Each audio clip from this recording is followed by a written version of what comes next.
तर जम्मू काश्मीरमध्ये शहीदांना श्रद्धांजली वाहण्यावरून राजकारण तापलं। जम्मू काश्मीर पोलिसांनी मुख्यमंत्री ओमर अब्दुल्ला यांना शहीद स्मारकामध्ये जाण्यापासून रोखलेलं आहे। तरीही ओमर अब्दुल्ला शहीद स्मारकाला असलेल्या गेटवर चढून आतमध्ये गेले आणि त्यांनी शहीदांना श्रद्धांजली वाहिली। तर शहीदांना श्रद्धांजली वाहण्यापासून रोखल्यानं ओमर अब्दुल्ला संतापलेले होते। त्यांनी यावेळेला स्वतः गेट ओलांडला आणि शहीदांना श्रद्धांजली जी आहे ती वाहिलेली आहे।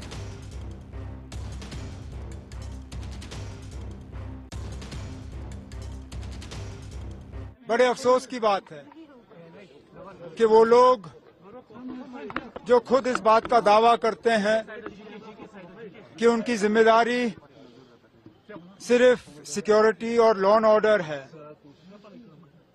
उनके वाज़िया हिदायत के मुताबिक हमें कल यहां आके फातिहा पढ़ने की इजाजत नहीं